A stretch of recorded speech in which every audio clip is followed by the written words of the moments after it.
there's a lot of different layers in this movie. There's a lot of different plot threads going throughout. How do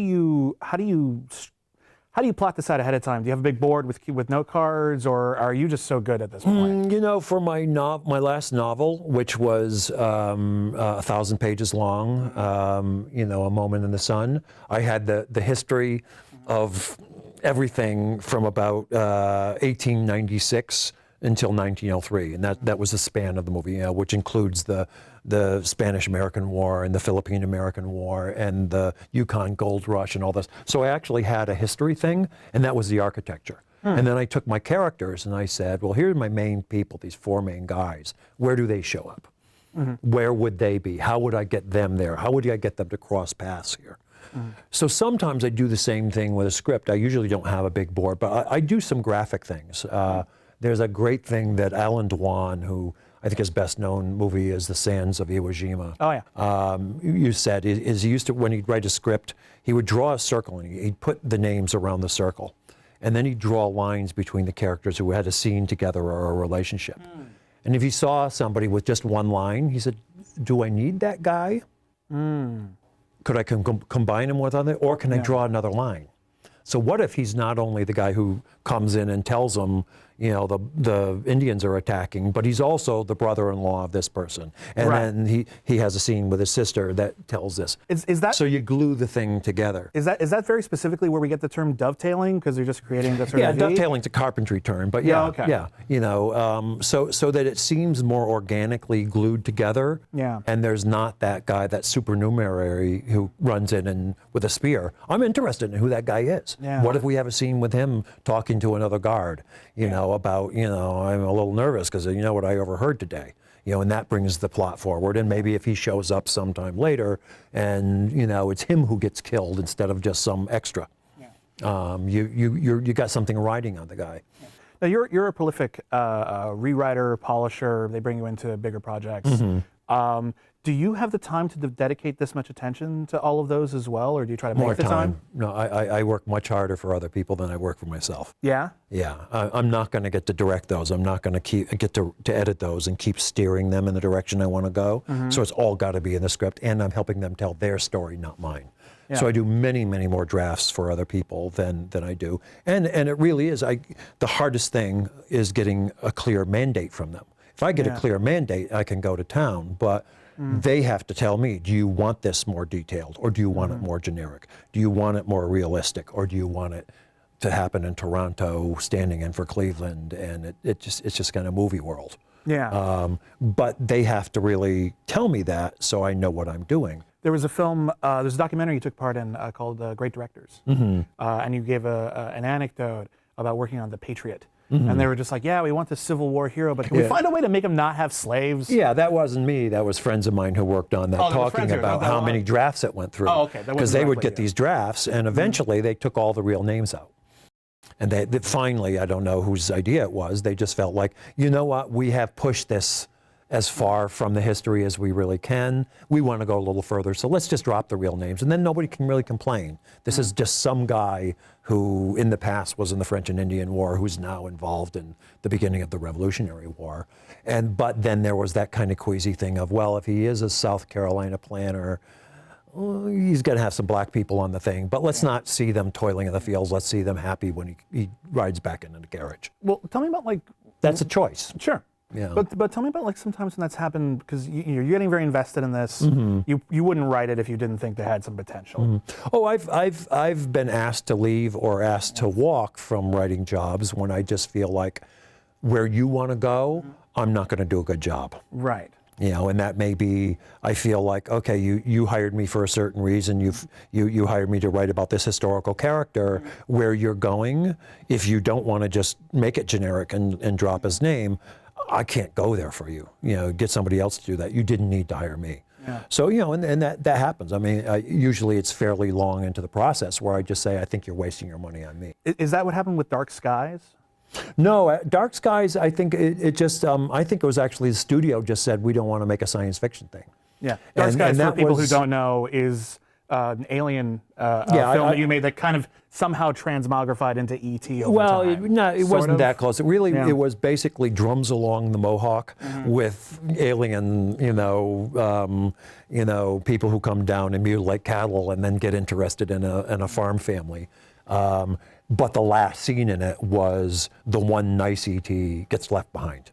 That's the only intersection. Okay, and they just thought that was a better idea than the thing that Well, preceded it? Or? no, I think it was just a different idea. Yeah. And I think little bits of that other movie have showed up in other movies, whether they read it or not. But that idea of a farm family being attacked was based on a couple incidents that Steven Spielberg had read about in his research for Close Encounters.